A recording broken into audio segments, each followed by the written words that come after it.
Hello and welcome to my weekly outlook video. So we are starting a new month, the month of September, and as usual, we're going to start with the DXY.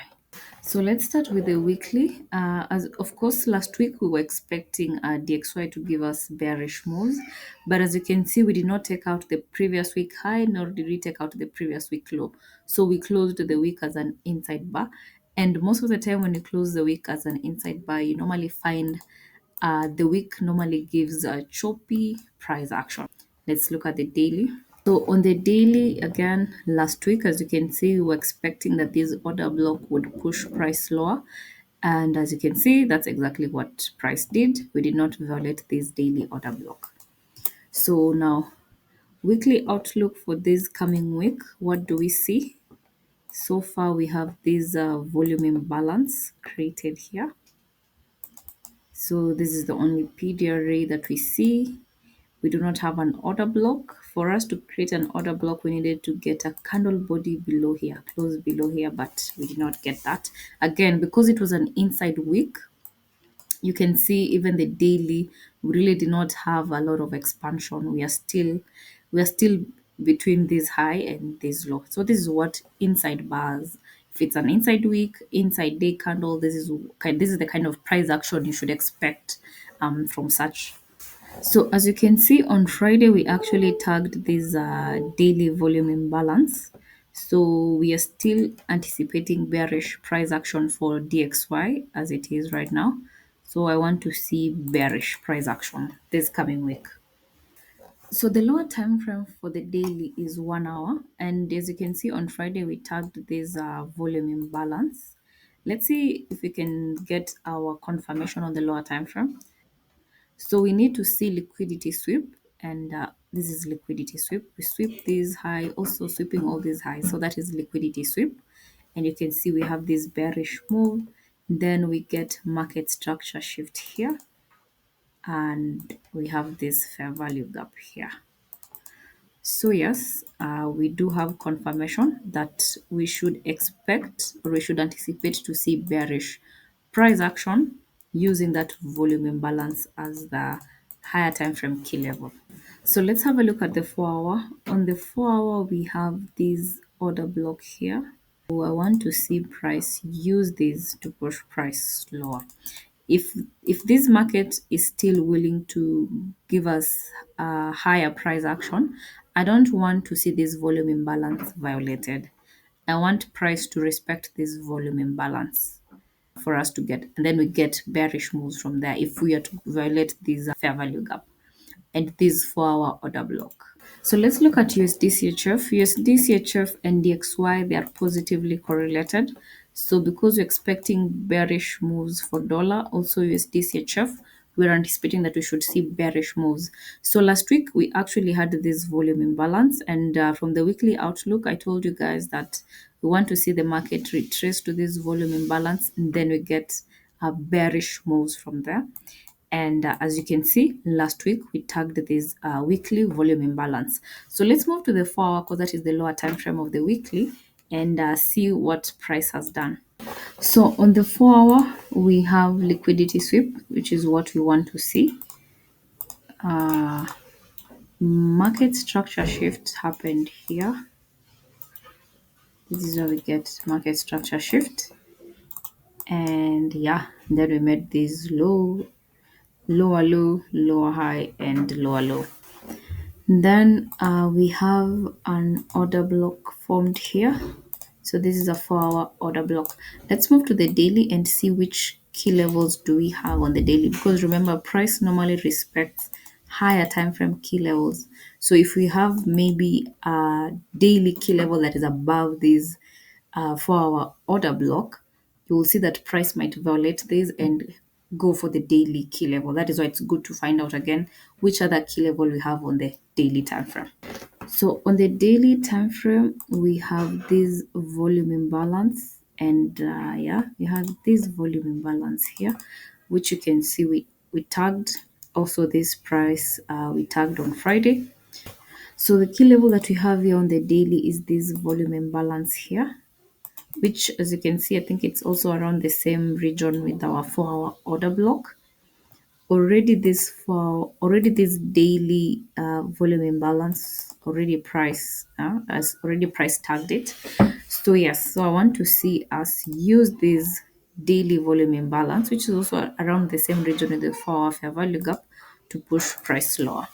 So I want us to look at USD CAD, and USD CAD and DXY again positively correlated, so you know what to expect. So we had a weekly fair value gap here, which was tagged in the other week, and then this week that just passed, this is what we had, this bearish move, and we formed an order block here. So this order block is the key level that we expect will be used to push price lower. So let's look at the daily for USD CAD. On the daily, we have this fair value gap here, which fair value gap and a volume imbalance. Anytime you have a fair value gap and a volume imbalance formed, you just mark all of it as one PDRA. So I'm going to mark that. And of course, it's still within the weekly order block. So yes, we might get the retracement to this fair value gap before we get a bearish move. So that is the key level that we can use here on the daily time frame. So let's look at GBPUSD again. Last week, we wanted to see this weekly order block push price higher this week. So let's move to the daily time frame. We had this order block marked last week, and as you can see, this is what we did. Wednesday, we had a retracement all the way in, still inside this order block before we got our bullish move. So Wednesday formed the low of the week. So let's see what we have for this coming week. So we are still inside this order block, and we're expecting to see continuation of this bullish move. Before we proceed, starting September 12th, we have online classes for SMC ICT traders. So these are the topics that we are going to cover. If you're interested, you can check my website, kcotrades.com, and then you can book a slot. So let's look at EURUSD starting with the weekly. We do have SMT with GBPUSD. So GBPUSD, we took out this low here. This was 12th May, the week of 12th May, we took out this low. Well, EURUSD, we did not take out that low. So yes, so this is SMT. And remember, we expect to see SMT at reversals, and we are anticipating that the market is going to reverse from this point because we want to see bullish price action. So on the daily time frame, we have this tiny fair value gap here. So if you're going to get a retracement, we might retrace to this before we continue with the bullish move, or we might just have a bullish move, and it would be nice if we get a bullish move and close above this high, because that will create an order block, a daily order block that we can still use for bullish continuation. And of course, we have these buy side liquidities and these buy side liquidities as our potential target for these bullish moves. So let's look at yen basket. So for yen pairs, I'm sure you've noticed for the past few weeks that the market is stuck in this region. It has not been giving us continuous price delivery with some sort it's some sort of a range market or choppy. We can even say it's choppy.